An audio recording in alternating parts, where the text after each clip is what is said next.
Hello नमस्कार दोस्तों, मैं हूं आनंद कुमार और आप देख रहे हैं अंबेजी इंस्टीट्यूट। दोस्तों, आज की इस वीडियो में हम आपके साथ बात करने वाले हैं विराम चिन्ह के बारे में। ये कितने प्रकार के होते हैं, कौन कौन से होते हैं, किस विराम चिन्ह का प्रयोग कहां पर किया जाता है, सारी जानकारी हम आपको बताएंगे और इससे संबंधित कुछ प्रश्न भी हम आपको करवाएंगे। तो चलिए वीडियो को शुरू करते हैं। दोस्तों, विराम का अर्थ होता है ठहराव या रुकाव। विराम का अर्थ क्या होता है? ठहराव या रुकना। जिस तरह काम करते समय हम बीच बीच में रुकते हैं और फिर से आगे बढ़ते हैं, वैसे ही लेखन में भी विराम की आवश्यकता होती है।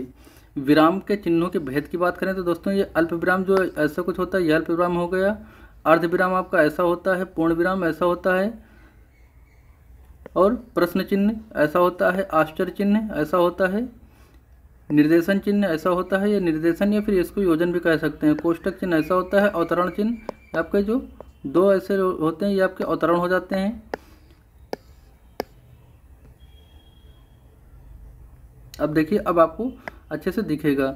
उपविराम जो होता है अपूर्ण विराम होता है।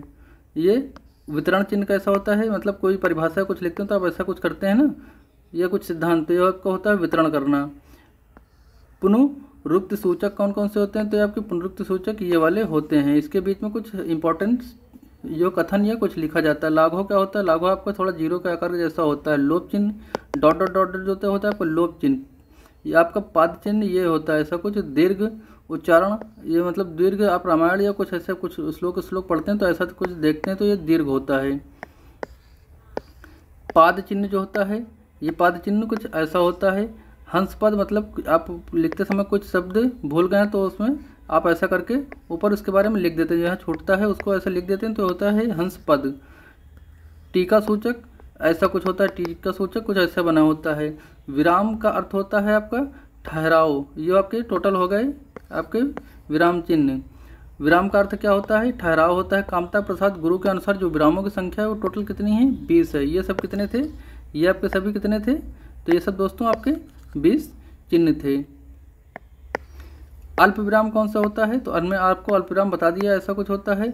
अर्ध विराम क्या होता है? तो अर्ध विराम का ऐसा कुछ होता है। हंस पद का विराम एक और नाम क्या है? तो त्रुटि विराम है। हंस पद जो होता है ऐसा करके कुछ बनाते हैं, ये त्रुटि विराम भी है और हंस पद भी है। राम कहाँ जा रहा है? इस वाक्य में जो है राम कहाँ जा रहा है, इस वाक्य में विराम चिन्ह का प्रयोग होगा। तो क्योंकि ये क्वेश्चन पूछा गया है इसलिए आपका क्वेश्चन वाचक चिन्ह लगाया जाएगा। पूर्ण विराम चिन्ह का प्रयोग कैसे किया जाता है? तो पूर्ण विराम चिन्ह का प्रयोग जो किया जाता है दोस्तों, वो वाक्य के अंत में किया जाता है। जैसे राम जा रहा है, राम जा रहा है, तो यहाँ पे हम क्या करेंगे? ये आपको पूर्ण विराम लगा देंगे। उप विराम क्या होते हैं? तो उप विराम में आपका ये होता है। आगे आपका किस विराम चिन्ह का उपयोग है जो सर्वाधिक होता है? अल्प विराम होता है।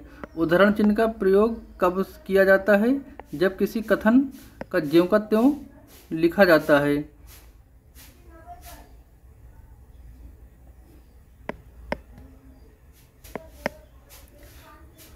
संक्षिप्त रूप को दिखाने के लिए आपको ऐसा चिन्ह का प्रयोग किया जाता है। निर्देशन चिन्ह का प्रयोग जो होता है ये होता है संकेतक के लिए।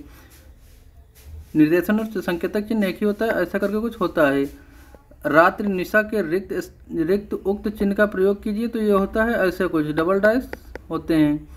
लोप निर्देशन का डैश डैश होता है, प्रयोग किया जाता है जब किसी पूर्व बात की पुनरावृत्ति हो रही हो तो वहाँ पर डैश डैश किया जाता है।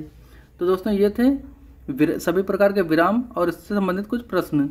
उम्मीद करते हैं जानकारी पसंद आई होगी। दोस्तों, जानकारी पसंद आई हो, कुछ हेल्प मिली हो आपको, तो इस वीडियो को लाइक और शेयर जरूर करिएगा और चैनल को सपोर्ट करिए, सब्सक्राइब करिए। मिलते हैं नेक्स्ट अपडेट के साथ, तब तक के लिए जय हिंद।